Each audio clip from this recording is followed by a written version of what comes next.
What's up, Super Geeks, and welcome back to my channel. For today, we're going to be having a look at the DC Collectibles Hush, Poison Ivy, Nightwing, and Scarecrow 3-pack. This is the first out of 2 Hush 3-packs that they made. I have no intentions on buying the second one with the Joker, Harley Quinn, and Stealth Jumper Suit Batman.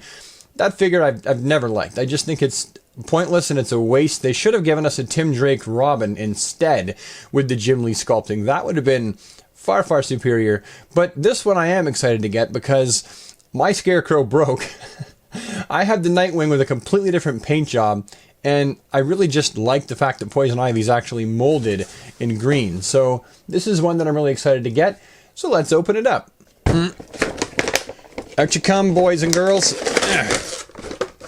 Box over the shoulder, and that's what you get. Holy heck, Batman, I've died and gone to twist tie hell. 1, 2, 3, 4, 5, 6, 7, 8, 9, 10, 11, 12, 13. Did there really have to be 13 twist ties to hold these figures in? Really, DC? Really? I'll show you. I won't undo your twist ties. I'll cut them. Seriously, an obscenely large amount of twist ties. Alright, so aside from all the godforsaken twist ties, you get Nightwing with his schema sticks, Poison Ivy with her vine, and Scarecrow with his wide brim hat. First impressions of Nightwing, I'm really actually impressed with him. I like the black, I like the blue they've chosen, I like the fact he has a black mask, and I like the fact that his face is molded out of skin color plastic. Let's bring him in for a closer look and have a look at the face there. I really do like the fact it's molded in skin color plastic. I like the fact that DC Collectibles, and during the later time of DC Direct, they started molding their action figures' heads in the flesh tone they were going to use, which is cool. If you owned the original Nightwing figure, you'll automatically recognize the sculpt as being the original Nightwing sculpt, except for, like I mentioned before, the black and the blue, I think, is finally that winning combination that we didn't quite get before. Articulation is as follows. The shoulders can go up, but not very far. You don't want to break them. This is basically a classic DC Direct posable statue.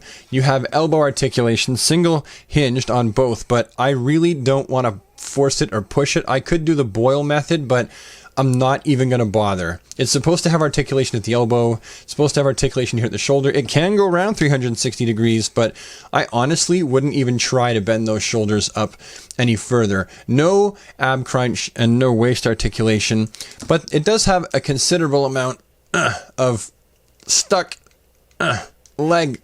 Holy. Okay. Well, it has leg articulation in one leg.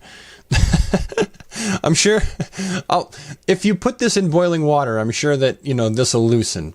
And then you've got knee articulation. And again, I want to keep his joints nice and tight. So I really just don't want to bend the crap out of them for this video, just to show you what it can do. I'm sure you can figure out where all the hinges are and what it's supposed to have. And if you want this for action figure photography, you probably want a different Nightwing. Just buy a Nightwing off of eBay and pop the head on the DC Universe Classics one, because that's what this one's going to do, right here. He's just going to stand there. Now, if I have one complaint about this figure, it would be the fact that the quality control, as with a lot of DC Collectibles items, is just in the toilet some days. I'm not sure if the guy that handles quality control just doesn't come to work that day or whatever, but there's a blob of paint right here, and then you've got paint missing right here. And it does ruin from that overall sleek look of his symbol, and the paint isn't filled in here.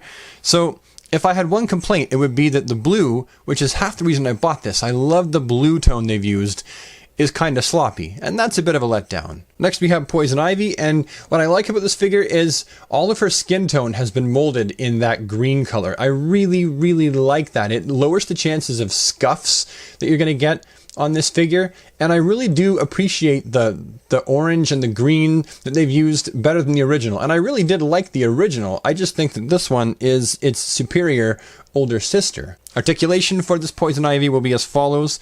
The shoulders can move up, a little bit. I mean, they can rotate 360 degrees, but they can't really do a whole lot as far as going out. She bends at the elbow with a single hinge right there, and she's also got a single hinge here, which is just a little bit screwy, so be careful if you buy her. Again, the shoulder goes out just a little bit.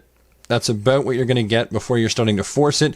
No ab, no waist, head on a ball joint, but it doesn't really do a lot. That's pretty much what you're going to get out of her. Can't really look up or down. Legs can go forward quite a bit. A little bit. Scrap that, just a little bit. And And then the knees have single hinge articulation like that. And that's it. She doesn't really have a lot. Again, posable statue. And the other problem with this figure is it suffers from the whole, you know, the legs are just weird. The placement of the feet and the legs is just weird. So it's really hard to get her to balance and stand up.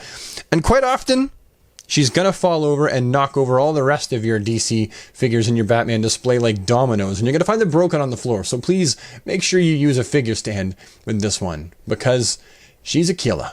If I did have one complaint about this figure, it would be that the eye placement is just a little bit weird. It seems just a little bit off. You can see that there. It seems a bit weird. But, I mean, that's not a deal breaker for me. I mean, the skin tone they've used and the sculpting of this figure, she's just so elegant looking that, to me, the green Poison Ivy in the one-piece suit with the red hair is the definitive Poison Ivy for me. I prefer her to the skin-colored Poison Ivy. And I like the vines all around her. I mean, I have the original one, too, and I'll do a comparison after. But I prefer this one to the original release, like, hands down, miles apart. I really, really like this one more. And finally, friends, we have Scarecrow, one of my favorite Batman villains of all time. For me, this version of Scarecrow, I would have to say, is my definitive idea of what Scarecrow should look like. I love the fact that he just looks like a scarecrow. He's got the big floppy hat. He's got the sack on his head with the rope tied around the neck. I really, really like this version of Scarecrow. Aw, shucks. I bet you say that about all the scarecrows. Now, just coming in closer here for a good look at some of that detail on this figure. Those of you who owned the initial release of the Jim Lee Hush Scarecrow will be immediately familiar with how awesome this figure is. They just really, really outdid themselves just in the sculpting. But then this one is, in my opinion, a much, much better paint job than the original one that they gave us. Now, articulation for Scarecrow is going to be as follows. The head doesn't really have a whole lot, but I kind of like the fact that he can tilt his head to the side. And, you know, that just, to me, that just looks really, really kind of creepy. The shoulders themselves, they can go up about that far without forcing the limbs. And obviously they go down about that. So there's not a whole lot of shoulder articulation. They can go around 360 degrees for both of them. There is elbow articulation that is single jointed right here. And he also has wrist articulation right here on both hands. His waist, there is no articulation in the waist. Nope, there's none. I believe my original one did have some articulation, but I don't want to force this and break it.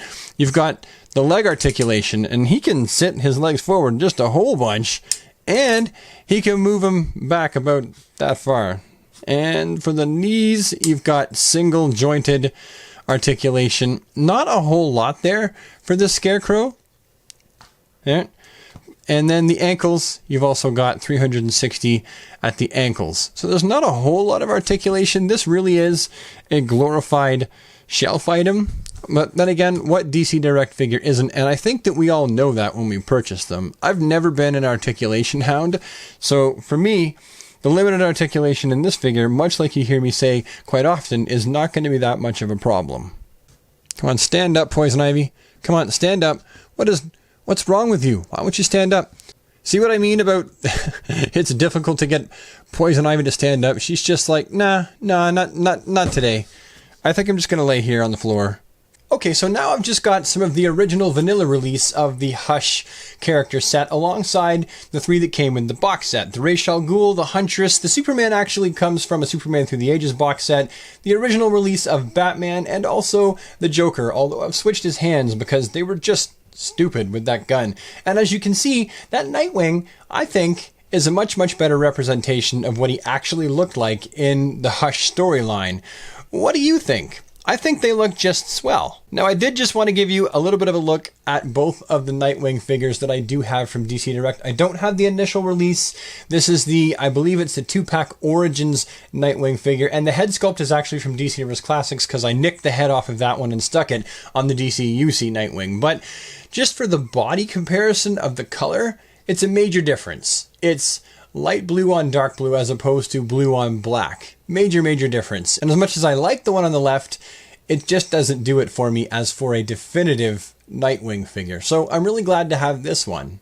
And here we can see the initial vanilla release alongside the box set release, and the colors are vastly different. The vines are darker in comparison to the lighter vines on the initial release, and the green of the actual bodysuit is much darker. You know, the original release looks really, really excellent, there's no doubt about it. I'm just more partial to the darker greens on this Poison Ivy and the molded skin tone.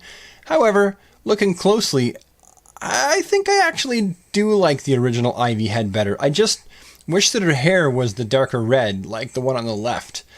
Looks like I'll be doing a head swap after all. So then, the big $1 million question of the day is, would I recommend this action figure 3-pack to other people who are Batman fans?